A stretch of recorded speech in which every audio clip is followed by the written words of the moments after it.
여러분의 마음속에 예수 그리스도의 살아나심, 부활하심을 그 마음 가운데에 아주 깊이 받아들이실지를 축원드리겠습니다. 이것은 우리가 이제 부활의 소망이라 그러는데 이것이 우리 마음속에 깊이 얼마나 자리하느냐에 따라서 내 삶이 틀려지는 거예요. 왜? 세상 사람들은 많이 그래요. 모든 대부분의 사람들은 죽으면 다 끝나는 건데 무슨 부활이 어디 있어? 사람이 죽으면 지금 어떻게 죽은 사람이 다시 살아나? 이렇게 얘기한단 말이에요. 그렇지만은 예수 믿는 사람들은 성경에 그렇게 얘기하고 있다는 거예요. 예수님께서도 공생의 시간을 보내실 때마다 3번이나 내가 죽었다 살아난다는 말을 계속 하셨어요. 특별히 오늘 우리가 보는 마태복음 가운데에도 마태복음 16장 21절, 17장 24절, 20장 19절 가운데 보게 되면은 20장 19절 가운데 보면 내가 사흘 만에 살아난다는 말씀을 계속하신 것을 볼 수가 있습니다. 믿으십니까? 그래서 그것이 내 마음에 받아들여지게 되면은 내 삶이 이 세상 사는 것으로 끝이 아니라 영원한 그 세계가 있어서 주님과 함께 그곳으로 간다 라고 하는 그런 믿음이 내 안에 있게 되면 내 삶이 지금요 이 세상 사는 것으로 끝나지 아니하고 영원히 지속된다, 내 영혼의 세계가 지속된다 라고 하는 그런 기쁨이 내 안에 있다는 거예요. 믿습니까? 그걸 꼭 믿어야 되는 거예요. 여러분, 요즘 세상은 우리가 살고 있는 그 시대는요 부활하신 예수? 야, 그런 게 어디냐? 이렇게 말하죠. 전에 얘기받은 것처럼. 사람들은 그런 부활의 예수에 대해서 믿지도 않고 생각지도 않아요. 요새는 바쁘니까. 살아가는 게 또 그냥 또 공고하고 또 여러 가지 나에게 주어지는 이런 삶에 눌려가지고 내가 정말 누려야 할 이 땅 가운데 소망이 완전히 배제가 되고 나도 모르는 사이에 없어져 버리고 마치 오늘 하루 살다가 죽어버릴 것 같은 그런 시대만을 살아가는 우리들의 모습을 봅니다. 믿지 않는 사람들은 말할 필요도 없이 믿는 사람도 그렇다는 거예요. 그래서 이것을 그러면 어떻게 우리가 생각해 볼 수 있을까? 여러분 얼마 전에 여러분 잘 보세요. 우리 교회에서 많이 막 그냥 이것 때문에 이의 제기를 하고 막 데모도 하고 막 그러는데 지난 25년인가요? 9월 29일 날 국회에 뭐가 통과됐냐면은 교회 폐쇄법과 같은 것이 통과됐어요. 그것이 뭐냐면은 여러분, 이 코로나 때문에 이런 감염병 시행령 속에다가 만약에 그 코로나가 발생돼서, 교회 가운데에 어떤 일이 있게 되면은 교회를 폐쇄시킬 수 있다라고 하는 법을 집어넣어 버렸어요.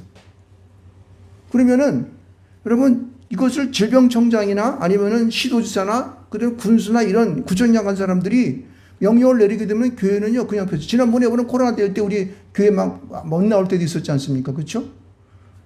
그보다 그걸 말을 안 들으면 어떻게 되냐면은 교회 간판을 띄워버리겠대. 교회 예배하는 장소를 갖다 폐쇄해버리겠대.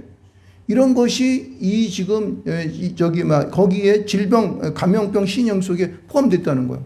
이거는 교회 폐쇄법과 똑같은 거예요. 이것은요, 우리가 인권과 자유를 가지고 있는 우리나라의 헌법 속에서는 존재할 수 없는 거예요.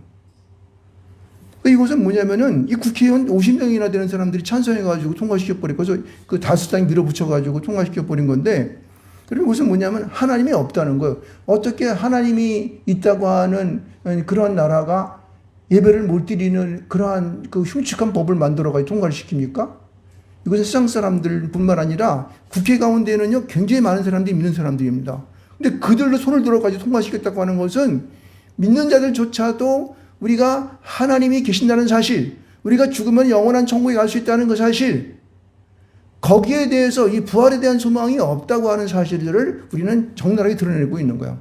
그 세상 사람들이 여태까지 가만히 있었느냐? 물론 이게 이 감염병 신양 속에 묻혀가지고 잘 발견하지 못한 것도 있었지만은 알면서도 설마 그러라고 그럼 그때 할 수 없지. 그때가 어떻게. 이래가지고 전부 다 사람들이 안일함 속에서 그냥 묻어버렸던 거라고.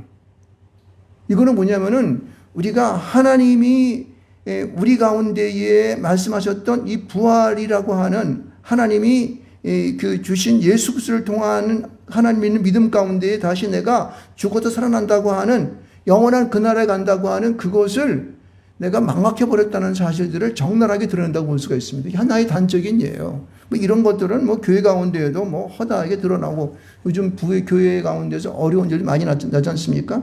근데 이런 것들을 우리가 종합해 보게 되면은, 야, 지금 이 시대는 우리가 이 부활 예수를 찾아야 되는 때다. 부활 예수를 우리가 만나야 되는 때다. 부활 예수를 우리가 이제 다시 한번 우리의 마음 가운데 모셔드려야 할 그런 때라고 하는 것을 우리가 분명히 알 수가 있습니다. 여러분 어떻습니까? 그런 동의하십니까? 아멘. 할렐루야. 자, 그러면은 우리가 오늘 본문의 28장 1절로 10절의 말씀을 찾는데 보면은데 이거는 이제 예수께서 부활하신 그 사건 속에서 일어나는 그런 아주 마태복음 28장 1절 10절까지 나오는 아주 굉장한 중요한 부분들을 우리가 이제 말씀을 찾아가 볼 텐데, 이것을 어떠한 시각으로 보냐면은 우리가 부활 예수를 찾으려면은 나는 어떻게 해야 될까라고 하는 그 시점으로 보시기 바랍니다. 말씀을. 자, 그러면 여기 오늘 1절부터 여러분 4절까지 말씀 가운데에 두 사람이 등장하죠. 다른 성경에는 여기에 살로메까지 세 사람이 등장하는데, 다른 성경에는 그게 이제 마가복음 보면 16장에 보면 드러나는 건데, 여기는 요한복음 이제 마태복음에 나타나죠. 여기는 막달라 마리아와 무슨 마리아예요? 다른 마리아라고 하는 사람이 등장하죠. 여인이 등장해요. 여인 두 분이. 여기 다른 성경에는 야고보의 어머니라고 말하는데 여기는 다른 마리아라고 나오고 있습니다. 근데 이들을 통하여서 이들이 지금 하는 행동을 보고 그것 가운데에서 우리는 예수를 찾아가는 열망을 가질 줄 믿습니다. 있습니까? 여러분 뭘 갖는다고요? 예수를 찾고자 하는 열망이 우리 안에 심어져야 된다는 거예요. 여러분 이 막달라 마리아는 어떤 사람인지 아십니까? 막달라 마리아가 어떤 사람이죠, 사모님? 막달라 마리아는 어떤 사람이었나요? 예, 뭐 그런 것도 있지만은 이 막달라 마리아는 7 귀신 들렸던 여인이었습니다.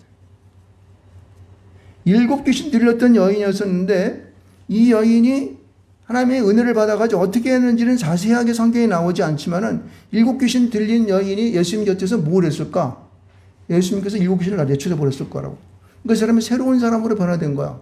그러니까 그 은혜의 삶을 살아갔던 삶인 것을 믿습니다. 예수님 아니면 나는 어떻게 정말 세상에 존재할 이유가 없어요. 이런 정도의 아주 예수님에 대한 팬이었죠. 뭐 여기 다른 마리아는 뭐 야고보의 어머니라는 순간 이 어머니도 이 마리아도 아주 굉장히 예수님께 가깝고, 그렇죠? 예수님만 모시고 살아가야 하는 그러한 여인이었을 줄 믿습니다. 여러분 우리가 이제 예수를 찾고자 하는 열망은요 무슨 얘기냐면은 내가 예수님 아니면은 죽겠다라고 하는 그 심령이에요. 이것을 여러분 찾으시기 좀 축원드리겠습니다. 이게 내 마음 가운데 불부터 일어나야 되는 거예요. 그걸 어떻게 할 수 있냐면 여러분 보세요. 여기 보면 성경이 1절 말씀을 이렇게 얘기하고 있어요. 안식일이 다 지나고 안식이 첫날이 되려는, 첫날이 됐어요 안 됐어요? 아직 안 됐어요. 이스라엘은 밤 6시서부터 날짜가 변하게 되는데 그 다음 새벽이 되게 되면은 이제 이 안식일이 아마 사람들이 이르게 되는데 이게 동이 트지기 전이라는 얘기예요. 그러니까 아직도 어두컴컴해서 사람을 잘 알아볼 수 없는 그런 시각쯤에 되어서 막 동이 틀려고 하는 그 시점에 대해서 거의 새벽이라고 얘기했습니다. 이때에 이들이 그 사람이 잘 안 다니는 그 무덤에 이 여인이 막 달려간 것을 볼 수가 있습니다. 여러분, 우리가 무덤가에 가는 거 새벽에, 특히 새벽에 귀신 나올까 봐 가서 우리 전부 다 겁나잖아요. 그렇죠? 아주 굉장히 무덤가에 그냥 성적한 사람이, 낮에도 사람이 없는 그런 무덤가를 다니면 기분 나빠가 잘 안 다니잖아요. 그래서 여러분 여기 마무리 공동묘지가 거기 여기 있는데 여기 우리가 뭐 사실은 사람이 잘 갑니까? 잘 안 가잖아요. 그렇죠? 그 사람이 꺼림직하는 그런 것을 험한 그 새벽녘에 귀신 나올 만한 그런 곳에 누가 가겠습니까? 특히 여인의 몸으로. 그런데 이들이 그 새벽녘에 그 무덤을 달려갔어요. 안식이 되기 전에, 첫날이 되기 전에. 왜 그랬을까요? 이게 예수를 사랑하는, 예수를 만나고자 하는, 예수를 배우고자 하는, 그렇죠? 무덤에 갇혔지만은 그 무덤 속에 있는 주님이 잘 계시나 안 계시나 그걸 확인하고자 이들은 간 거예요. 그러니까 우리 마음 가운데에 이런 여인의 이 막달라 마리아와 야고보 어머니 마리아와 같은, 다른 마리아와 같은 이 열망이 내 안에 있어야 한다는 거예요. 믿습니까? 여러분 그런 믿음이 여러분이 있습니까? 그런 열망이 여러분이 있습니까? 여러분 이것을 회복하시기 바랍니다. 회복하셔야 돼요. 우리가 옛날에 신앙생활 해가지고 첫 신앙 받을 때 얼마나 뜨겁고 그랬습니까? 그 신앙을 내 마음 가운데 다시 불러일으켜야 돼요. 끄집어내야 된단 말입니다. 여러분 이러한 열망이 내 안에 충만되었을 때에 하나님께서는 그들에게 하나님의 놀라우신 역사를 눈으로, 시각적으로, 우리 사람의 이런 눈을 시각적인 눈으로 볼 수 있는 놀라운 축복을 준 줄 믿습니다. 어떤 일이 벌어졌습니까? 2절 보게 되면 2절 한번 크게 한번 읽어볼까요? 2절 읽어보겠습니다. 2절 말씀 시작. 큰 지진이 나며 주의 천사가 하늘로부터 내려와 돌을 굴려내고 그 위에 앉았는데, 여러분 지금 이게 세상에서 있을 수 없는 일이 벌어지는 거예요. 하나님의 역사에 의해 가지고, 권능의 역사에 의해서 막 지진이 막 나니까 어떻게 해요? 주의 천사가 하늘로부터 내려오는 거야. 여러분 천사가 하늘로부터 내려오는 거 본 적 있는 사람? 저도 못 봤어. 근데 열망이 있는 사람에게는요, 이러한 역사가 나타나는 거예요. 요즘은 가끔가다 유튜브 보게 되면요, 유튜브를 갖다가 막 이렇게 막 편집하고 막 이렇게 해가지고 하늘에서 막 구름 사이에 예수가 막 그냥 다 예수님이 막 등장하는 그런 모습, 막 말을 타고 가는 모습, 이런 것들을 막 연출해내고 그러더라고요. 아마 이제 주님 구름 타고 오시는 그 때가 되게 되면 그런 일이 벌어질지 믿습니다. 여러분, 지금 천사가 이 열망을 갖고 주님을 교대하는 자에게 그런 주님의 그런 함께하는 부리는 천사들이 막 하늘로부터 내려와서 지진이 나가지고 그 지진이 나면서 그냥 그 무덤을 막고 있던 돌을 굴려내고 하는 그러한 것들을 보여준 것을 볼 수 있습니다.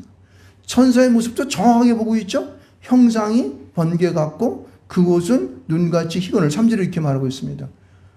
그것은 무슨 얘기냐면은 그런 열망을 가진 자에게 영안이 열리는 거야. 하나님과 소통할 수 있는 그런 하나님의 놀라운 특별한 은사가 생기는 거야. 여러분의 마음과 생각이 하늘에 닿아지는 것을 믿으시기 바랍니다. 아멘. 여러분, 이것을 본 사람들은요, 삶이 달라지는 거예요. 막달라 마리아같이 새벽녘에 그냥 동도 트기 전에 주님 잘 안녕히 계시는가 막 달려가는 그런 마음에, 그런 아버지 이 믿음의 아주 어떠한 이 하나님을 닮아간 열망이 내 속에서 막 용소집처럼 나타나는 걸 믿으시기 바랍니다. 그러니까 당시 그 무덤이 누가 훔쳐갈까봐, 여기 보면 이전에 27장 말씀 가운데 보게 되면은 이 사람들이 이 제사장이라든가 이런 자들이 예수님 시체 훔쳐가가지고 부활했다 그럴까봐, 군사도 가지고 지켰던 군사들이 무서워가지고 달달달 떠는 영상을 본 수 있습니다. 지켰던 자들이 그물을 무서워 떨며 죽은 사람과 같이 되었더라. 막 이렇게 말합니다. 여러분, 우리가 하나님 앞에 막달라 마리아와 다른 마리아처럼 열망을 갖고 주님을 섬기고자 하는, 주님을 믿고자 하는 그 열망이 내 속에 있게 되면은요, 여러분, 우리의 영안이 열리게 되고 하늘의 것을 볼 줄 믿습니다. 내 마음에 그런 믿음이 생긴다는 거예요. 할렐루야. 여러분이 마음 가운데 그런 축복이 있기를 주로 축원드리겠습니다. 그래서 여기 보면 번개 같고 그곳은 눈같이 희다는 것은 뭐냐면은 그 천사들의 빛나는 모습을 본 거예요. 천사들은 날개도 있잖아요. 그럼 여러분 영화에도 그런 많이 봤죠. 여러분도 영안이 열려져 가지고 하나님 앞에 날마다 은혜 가운데 이러한 형상을 보기를 좀 축원드리겠습니다. 이런 사람들은 삶이 달라지는 거죠. 무슨 일이 일어난다 할지라도 그 마음이 평화스럽고, 그죠? 편안한 그러한 이제 삶을 살아갈 수 있습니다. 자, 그 다음에 보게 되면요, 우리가 또 어떠한 이제 그것을 우리가 부활 예수를 찾기 위해서는 어떠한 것을 해야 되냐면은, 여기 5절부터 이제 7절까지의 말씀인데, 말씀을 잘 유의하시기 바랍니다. 이 말씀을 읽으면서 저는 가만히 이 말씀을 봤더니, 이 말씀 속에서 그러한 부활하신 예수를 찾기 위한 해답이 들어있었습니다. 뭐냐면은, 너희들은 십자가에 죽어 있는 예수를 찾을 것이 아니라 죽음에서 일어난 예수를 찾으라는, 살아나신 예수를 찾으라는 거야. 무슨 말인지 이해하겠습니까? 여러분들은, 우리들은요, 삶에 맨날 힘 매가리가 없어가지고 툭 떨어져가지고, 에휴, 뭐 세상이 다 그렇지 뭐. 아유, 나는 이렇게 그냥 힘들어. 허리도 아프고 다리도 아프고 나이도 먹어가지고 균이 쫙 빠져가 일어나서 걸을 수도 없네. 이러한 우리는 쾌오된, 마치 죽어있는 듯한 모습에 우리 스스로를 갖다가 인정하고 그렇게 살아갑니다.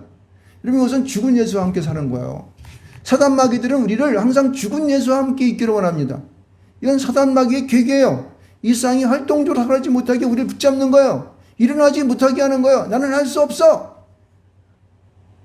이렇게 스스로를 갖다가 저하고 자기 스스로 갖다가 뭉개버리고 세상에서 패배자로 만드는 그런 삶을 살아간다는 거예요. 근데 이런 우리들에게 뭐라고 했냐면은 너희들은 죽어있는 예수가 아니라 살아있는 예수를 찾으라고 천사가 말하고 있는 것을 볼 수 있습니다. 이것은 천사의 말이기도 하지만은 아마 예수 그리스도의 말씀인지 믿습니다. 왜? 나는 사흘 만에 살아난다고 분명히 너에게 얘기했거든. 몇 번이나 얘기했어? 아까 소개했지만은 16장 21절 말씀, 17장 23절 말씀, 20장 19절 말씀에서 분명히 내가 죽었다가 사흘 만에 살아난다고 하는 그 말을 분명히 했는데 너희들은 왜 내 죽어있는 나만 붙들고 너희들은 아이고 대고 망한 죄냐는 거예요. 그러니까 너도 죽지. 죽어서 못 일어나고 맨날 아파서 있는 것이지. 살아있는 능력 있는 예수를 체험하라는 겁니다. 믿습니까? 여러분, 예수 그리스도는 죽음 가운데에 그 죽음을 박차고 일어난 줄 믿습니다? 하나님 아버지께서 그걸 허용하셨다는 거예요. 그래서 우리는 부활 예수를 잡고 살아가는 것이지 죽어서 누워서 일어나지 못하고 곡하고 있는 그러한 우리의 모습을 하기를 원치 않는 줄 믿으시기 바랍니다. 세상에 많은 사람들은요, 세상에 치여가지고 세상에 누워있는 정치도 그렇고 말이야. 세상은 돈, 내 물질도 없고 모두 어렵고 내 육신도 세해져서 이제 나는 죽었어. 죽은 상황은 사는 대로 그냥 눈 감고 편안히 살다가 죽으면 아이고 하나님 어떻게 날 데려가시 이러한 안일함 속에 살아가기 때문에 우리 삶이 무력해진다고 하는 것입니다.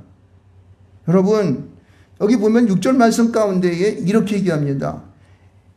그가 여기 계시지 않고 그가 말씀하시던 대로라고 말하고 있어요. 말씀하시던 대로는 뭐예요? 사흘 만에 내가 살아난다고 하는 것입니다. 여러분들은 금방은 세상 가운데 세상이 주는 그러한 무게로 인해서 쾌우될 수도 있어. 자빠질 수도 있어. 코가 깨질 수도 있어. 뼈가 부서질 수도 있어. 예? 다리가 아파서 누워질 수도 있어. 그렇지만은 그건 사흘 동안만이야. 그 지난 뭐 돼? 부활 예수로 일어나야 되는 거야. 할렐루야. 그 예수를 붙잡기 바랍니다. 그 예수를 붙잡는 자가 하나님 앞에 복을 줄 믿습니다. 세상 살아가는 모든 일 속에서 승리하며 살아갈 수 있다고 하는 것이에요. 왜? 예수는 승리하신 주님이야. 부활하신 주님이지 죽어있는 주님이 아니야. 물론 그분이 십자가에 못 박혀서 군인 로마 병정들이 못을 박혀가지고 피다 흘리시고 옆구리 창자를 찢겨가지고 무덤에 들어갈 수밖에 없었어요. 그렇지만 거기에 영원히 계시지 않았습니다. 어떻게? 3일 만에 사흘 만에 주님께서는 부활하셨다고. 우리는 예수를 믿는 우리는 믿음 가운데 있는 우리는 같이 부활해야지. 왜? 사단 마귀의 계기에 빠져서 부활하지 못하고 일어나지 못하고 누구만 있습니까? 우리는 부활하신 주님을 찾으실 줄 믿습니다. 그래서 뭐라면 명령하고 있어요. 와서 보라. 부활하신 그 주님을 바라봐라 라고 얘기하는 거예요. 우리의 눈이 갖춰져서 아까 보면은 우리 1절부터 4절까지의 말씀 속에서 보게 되면은 막달라 마리아와 다른 마리아가 어때요? 그들은 하나님 앞에 열정을 품었더니 눈이 열려서 지진이 난 걸 보고 또 주의 천사가 내려와서 무덤 문을 갖다가 굴리는 걸 보고 천사가 그 무덤에 있는 그 바위에 앉아가지고 보는 아주 휘황찬란한 그 모습을 그들은 보았지 않습니까? 할렐루야. 여러분, 그러므로 여러분도 그와 같은 능력 있는 삶을 사시길 좀 축원드리겠습니다. 와서 보라는 거예요. 왜 너희들은 하나님 앞에 예배하기를 게을리하고 하나님 말씀에 집중하지 못하고 그 부활하신 주님을 바라보지 못하는 그러한 안일한 사단 마귀의 게임에 속아서 패배자의 모습으로 살아가냐는 것입니다. 주님은 승리하셨습니다. 믿습니까? 주님은 우리를 치유하실 수 믿습니다. 아멘. 우리가 어떤 상황 속에 놓여있든 간에 우리가 어떤 병에 걸려있든 간에 내가 정말 세상 사람이 억눌림 속에 살아가는 그러한 상황 속에서도 나는 승리할 줄 믿습니다. 그 주님이 우리와 함께 하시고 우리와 함께 임마누엘 하시기 때문에 그렇습니다. 그래서 여기 오늘 주시는 말씀 가운데 보면은 우리는 살아계신 예수를 찾으라는 것입니다. 그래서 너도 살아있는 예수와 함께 부활하라는 것입니다. 자, 그 다음에 세 번째 말씀을 보게 되면은, 여러분, 8절부터 10절의 말씀, 물론 이제 여기 보게 되면은, 그 7절 말씀에도 갈릴리라는 말이 나오는데, 8절 중에 보게 되면은, 9절 말씀 가운데, 10절 말씀 가운데 보면은 이렇게 말합니다. 이에 예수께서 이르시되 무서워하지 말라, 가서 내 형제들에게 갈릴리로 가라 하라, 이렇게 말하고 있습니다. 무슨 얘기냐면은, 여러분은 갈릴리로 가야 됩니다. 이거는 갈릴리로 가라 하라 하는 말은 명령이에요. 그렇죠? 그러니까 우리 모든 여기 보면은 그 전에 내 형제들에게 여기 형제란 말을 왜 썼을까 갑자기? 왜냐하면 이전에 이 예수님 옆에 있었던 모든 그러한 예수님 제자들이 어떻게 해요? 다 예수님 십자가 못 박혀 돌아가시니까 잡힐까봐 다 돌고 뛰었어. 그래가지고 바깥에도 나가지 뭐 문장 걸어 잠그고 앉아서 바깥도 못 나갔어. 그런데 그 얼마나 우리가 인간적으로 보게 되면 밉습니까? 저는 저 나쁜 놈들 이런 냈는데 갑자기 다정한 말로 내 형제들에게 갈릴리로 가라 이렇게 말 썼어요. 이 말은 무슨 얘기냐면은 그렇게 밉고 아주 정말 꼴보기 싫었던 그런 제자들도 이제 하나의 형제들로 받아들이는 거예요. 그래서 갈릴리로 가라는 것입니다. 여러분 갈릴리는 어떤 곳입니까? 갈릴리는 예수님의 공생의 가운데에 가버나움을 중심으로 해서 그 갈릴리 주변에서 많은 전도와 말씀을 전하고 그 제자들을 키워내면서 그들과 함께 동고동락했던 곳이 뭐예요? 갈릴리였습니다. 무슨 얘기냐면 갈릴리로 가라고 하는 것은 예전 내가 너와 함께하며 보였던 놀라운 주의 그 말씀하심과 또 하나님의 가르치심과 실제 경험하시고 사람들을 고쳤던 그것들을 회복하는 역사가 나타나는 거예요. 형제로서. 믿습니까? 갈릴리로 가라는 것은 거기에 주님이 계시는데 여러분이 그곳에 가게 되면 모든 것들을 회복하는 장소가 갈릴리인 것입니다. 지금도 주님께서 말씀하셔요. 여러분들은 예수님이 계시는 갈릴리로 가라. 할렐루야. 갈릴리로 가게 되면 여러분들의 모든 것들은 그 우리 믿음의 고향에서 우리는 회복되는 거예요. 오늘날의 갈릴리는 어느 곳이겠습니까? 예배하는 곳이에요. 당신이 예배하는 그 초소가 바로 갈릴리인 줄 믿으시기 바랍니다. 꼭 이스라엘에 있는 그 갈릴리 그 바다에 있는 거기 갈릴리만 아니라 거기도 될 수 있겠지만은 그러나 오늘 예배하는 우리 이 교회 이 장소가 여러분의 갈릴리가 되시기를 주님으로 축원드리겠습니다. 그럴 때 주님을 만나십시오. 주님의 음성을 들으십시오. 주님의 말씀을 읽으십시오. 그리고 확신하십시오. 믿음을 갖고 나가실 줄 축원드리겠습니다. 그럴 때 여러분들은 여러분이 처한 여러 가지 형편 속에서 일어날 줄 믿습니다. 부활하실 줄 믿습니다. 주님께서 죽은 자가 살아나신 것처럼 주님께서 하신 것처럼 여러분도 똑같이 그런 믿음을 가지고 있을 때에 주님께서는 여러분에게 부활의 역사 행할 줄 믿습니다. 여기 보면요. 이 9절 말씀 가운데에 아주 좀 해석을 갖다 이렇게 해놨지만은 예수께서 그들을 만나 이르시되 평안하냐 그랬어요. 그렇죠? 이 평안하냐는 말은 기쁘다는 말이에요. 여러분, 주님을 만날 때 우리의 마음 가운데 기쁨과 즐거움이 넘쳐날 줄 믿습니다. 왜? 부활하셨기 때문에. 그렇죠? 만약에 그대로 죽음 가운데서 누워 계시기만 하면은 우리는 즐거울 수 없잖아요. 슬퍼야 되잖아요. 고골해야 되잖아요. 그렇죠? 부활하신 주님이 때문에 새로운 소망과 삶을 가지고 우리가 기쁨을 가지고 즐거움으로 주님을 찬양할 수 있는 것입니다. 믿습니까? 여러분, 우리는 생활상 이 세상에 살면서 우리가 처해 있는 모든 여러 갖가지의 원인과 갖가지의 우리에게 주는 조건들이 우리에게 마냥 즐거울 수만은 없겠죠. 그렇지만 우리 마음 가운데 부활의 주님을 내가 맞이하게 되면은 날마다 평안 속에 살아갈 줄 믿습니다. 즐거움 속에 살아간다는 거예요. 기쁨 속에 살아간다는 것입니다. 믿습니까? 그래서 그러한 기쁨과 즐거움 속에서 여러분들은 갈릴리의 놀라운 회복의 역사를 여러분 맞이하시기를 주님의 이름으로 축원드리겠습니다. 그렇게 살아가야 됩니다. 그래서 오늘 여기 본 메시지 속 28장 1절 10절 말씀 가운데에서 우리는 부활 예수를 어떻게 찾을 것인가? 라고 하는 그 말씀. 우리는 열망을 가져야 합니다. 막달라 마리아와 다른 마리아처럼 새벽에 무덤가에 갈 수 있는 그런 열망이 내 속 안에 있어야 되는 거예요. 또 하나는 우리는 죽어있는 예수를 찾을 것이 아니라 십자가 못 박혀있는 예수뿐만 아니라 예수를 찾는 것이 아니라 부활하신 사흘 만에 부활하신 살아나신 예수를 찾아야 할 줄 믿습니다. 또 하나는 뭐냐면 여러분들은 완전한 여러분의 회복을 위해서 갈릴리로 간다는 거예요. 갈릴리로 가서 예전 예수님과 함께 복음을 전하고 말씀을 듣고 능력을 행했던 그 갈릴리로 가가지고 여러분의 모든 것들을 다시 한번 회복하는 그런 역사가 저와 여러분 가운데 있기를 주님으로 축원드리겠습니다.